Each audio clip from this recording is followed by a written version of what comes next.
Hello and welcome to the latest in our series of lockdown interviews, which is a series of short videos in which I'm interviewing some of our KLS members about their life as a member and also about their experiences in lockdown. And today I'm really happy to be joined by Phil. Hi Phil, how are you doing? I'm fine. How are you, Rebecca? You okay? Very well, yeah, thank you very much. This is a bit of a Hyman trilogy because I have interviewed your parents, as you know, so you are number 3, which is great. It's great to have all of you with us, so thank you for joining me. And although I've given it away a little bit, but can you start by telling us a little bit about yourself and about your background as a KLS member? Yeah, of course. Well, as you say, my parents have done this interview, and I was born into KLS. My mum and dad, they're not quite founder members, but I think they joined a year or two after it started. So I was born into KLS. Funny story, I had my baby blessing at KLS. I don't know, I must have been a few months old, I presume.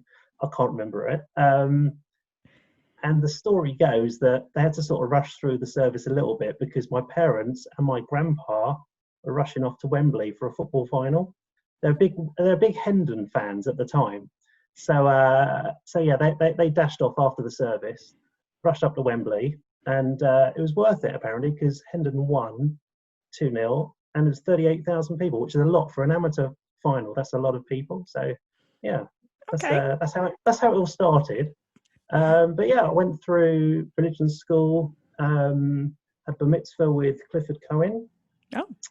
And then I had a confirmation with Danny Rich and been a member ever since. Fantastic. And I think there's probably a bit of a parallel there between football and KLS membership that might come up again. Oh, certainly, yeah. Okay, brilliant. What about the last few months in lockdown, though? How's that been for you? How have you been spending your time? Yeah, I thought about that. It's obviously been a bit different, but the main thing is I'm still going to work. And a lot of my friends said, what, you're still going in? I said, yeah, I'm still going in because at the time I didn't have a laptop and I couldn't work from home. And I actually work in a large office, which is part of a very large warehouse. And on certain days, I was the only one there. So it's quite eerie, actually, in a massive building like that. And I'm the only one there. And covering for a lot of my colleagues who were placed on furlough, of course. And it's been hard work, but strange. And the driving to and from work is weird as well, because I go on the M25 and there are certain days where I can go from home to the office without stopping, which is weird. I mean, it just never ever happens normally. It's just really strange. So it's been okay, but different.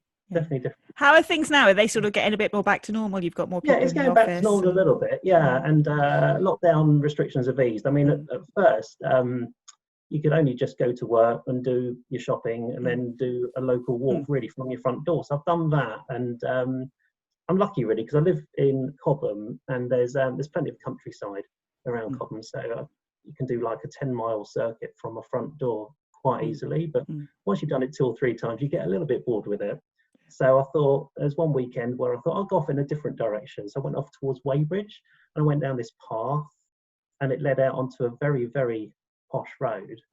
And I'm walking along this road where the houses are gigantic. It's St George's Hill. And this little security man came up to me in his car. He said, "Oh, do you live here? Do you live on the estate?" I said, "No, I don't." He said, "Well, you got to leave. You can't walk through here. It's private."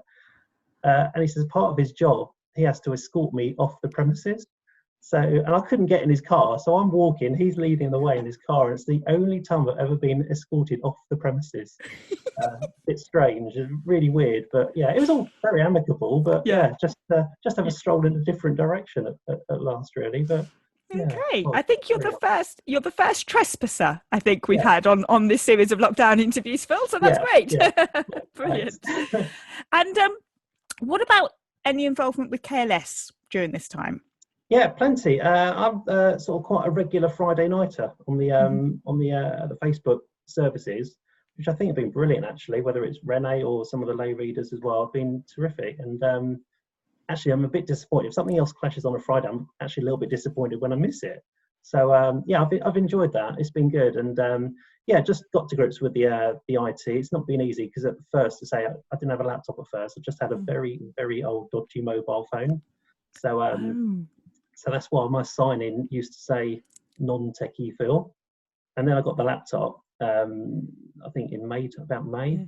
And so it's changed to high-tech Phil with the laptop. So yeah, no, it's been good. But the service has been great. We did do a quiz. My brother Oh yeah, hosted the that was quiz. great fun. And that was brilliant. We really enjoyed that. A lot of people attended that. And normally I'm there right beside my brother doing all the marking. And I gave him this line. I said, yeah, you have to say that I'm on furlough because everyone's got to mark their own this time. It's done remotely. So, but that was great fun. Really enjoyed that. Yeah, I remember that was a really good night. That was a really good night.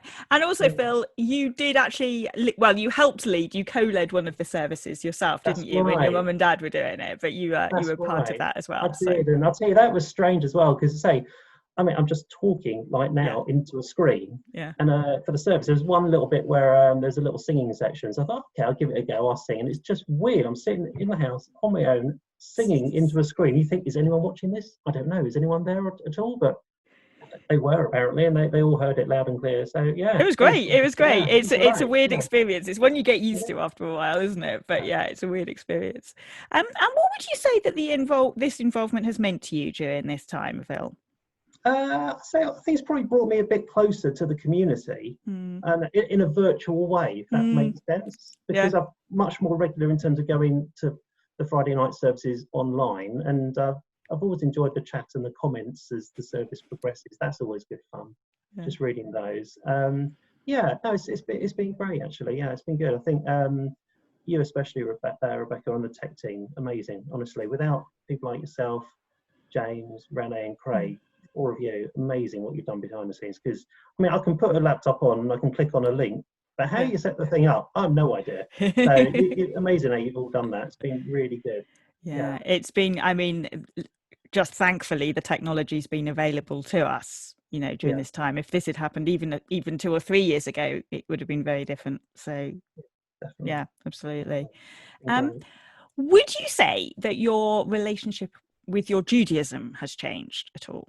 I was thinking, I don't think it has, to be honest. I mean, to be quite honest, I wouldn't class myself as a particularly religious person. I enjoy it. I enjoy the services and more the community and the community spirit and the feel about the whole place. That's what I'm sort of meant for, really. Yeah. But yeah, I do enjoy the services, enjoy the prayers and the readings, and listening to different takes on sermons as well. And the one that I particularly enjoyed back in May, was the VE Day celebrations, the anniversary of VE Day celebrations, and I thought that was particularly good. And some of the interviews from the older members relaying their memories from 75 years ago, that was really powerful stuff. That was terrific. Yeah, I agree. And because I interviewed Joyce as part of this series, and obviously she had participated in that, if you remember, and she had told her story about remembering VA Day. Yeah, it was absolutely astonishing, wasn't it, to listen to? I know. And on that occasion, I don't think I could watch it live. I had a clash. I had something else on that night. And I spoke to Joyce about it afterwards. I said, I can't believe I'm doing this. I watched Joyce's interview on catch up the day after. I never thought I'd be saying that. Exactly. And Joyce probably never thought anyone would say that to her. No, but it was lovely. It was, as I say, it brings you closer to people that you've known for years as well. But it's terrific. Really it's weird, isn't it? Because we're sort of, obviously we're all in our different houses, but like you say, there's that real sense of community, and there's a real sense that we're together, even though we're not actually physically together. And of course, and you wouldn't have necessarily come along to every Friday night service at the shul, right? So, but now you're actually attending more regularly. Yeah, most weeks, I'd say. Yeah, enjoying it as well. Yeah. Good, fantastic. And what have you learnt during this time, Phil? I would say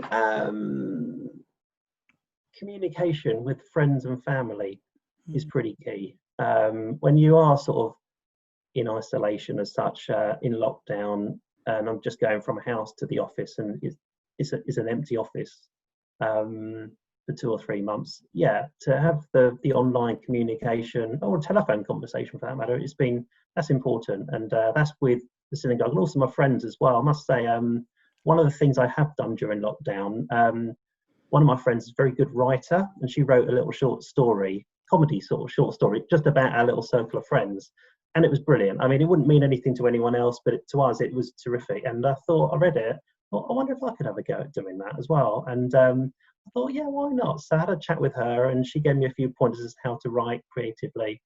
And I did it, and it wasn't as short as I thought it was going to be. It was actually quite long in the end, but it was great, and it went down really well with all my friends. So I actually quite enjoyed writing it as I did it.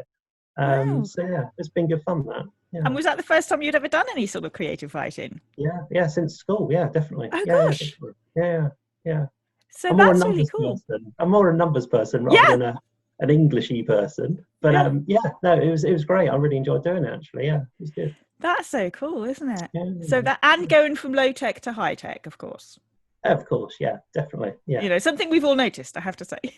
definitely. Yeah, but I still need to get a new mobile phone. The old one is really struggled. Yeah, it's hopeless. Yeah, Okay, well, we're still on that journey. definitely. Still on that Definitely. Yeah. journey.